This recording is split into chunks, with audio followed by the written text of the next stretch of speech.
रोहिणी खडसे यांची मतदानाच्या दिवशी पोलिसांसोबत बाचाबाची करतानाचा व्हिडिओ व्हायरल झालेला होता।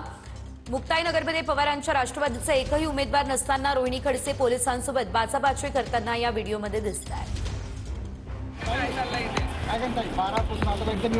मुक्ताईनगरमध्ये पवारांच्या राष्ट्रवादीच्या रोहिणी खडसे खुर्ची टाकून मतदान केंद्रावर पोलिसांशी बाचाबाची करतानाचा व्हिडिओ समोर आला। काय चाललंय इथे? काय करताय 12 पासून आता एकदम व्यवस्थित चालू आहे आणि सर्वांना बाहेर काढलेलं आहे। साहेब कोणी बाहेर निघालेलं नाहीये, सगळी लोक इथे, कोणीच नाही ताई, सगळी लोक इथे माझी रिक्वेस्ट इथे सर्वांना पद्धत नाहीये। मी सर्व नाही करणार, मी सर्वांना नाही, काढतो, माझं म्हणणं आहे तुम्ही सर्वांना काढतो। तुम्ही गेल्यानंतर ते नाही गेल्यानंतर तुम्ही पण या परत गेले असलं आम्ही कसं सहन करायचं? बाहेर जर गेल्यानंतर जर ते नाही आम्ही येऊ देत नाही। जोर जोरात ओरडतात।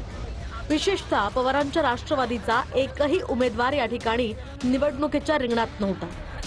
त्यामुळे नणंद आणि मंत्री रक्षा खडसेंच्या समर्थनार्थ रोहिणी खडसे मैदानात उतरल्याचं बोललं जात आहे।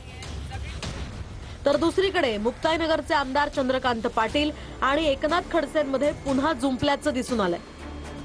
चंद्रकांत पाटलांनी एकनाथ खडसेंवर गंभीर आरोप करत त्यांना सराईत गुन्हेगार म्हटलंय। एकनाथ खडसे सराईत गुन्हेगार आहे, 2 गणेश 130 रुपये चोरलाय, अशा पद्धतीमध्ये अनेक गोष्टी केलेल्या आहे। भर स्टेजवर एखाद्या बाईची इज्जत केला, 509 सारखा गुन्हा दाखल, त्यांच्या 509 संस्था तुम्हाला सराईत गुन्हेगार कोणाला म्हणतात तर चंद्रकांत पाटलांना म्हणतात।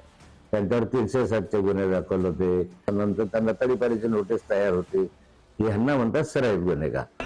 मुक्ताईनगरमध्ये नगर परिषद निवडणुकीच्या मतदानाच्या दिवशीच मुक्ताईनगरमध्ये भाजप आणि शिंदेंच्या शिवसेनेच्या कार्यकर्त्यांमध्ये प्रचंड राडा झाला होता।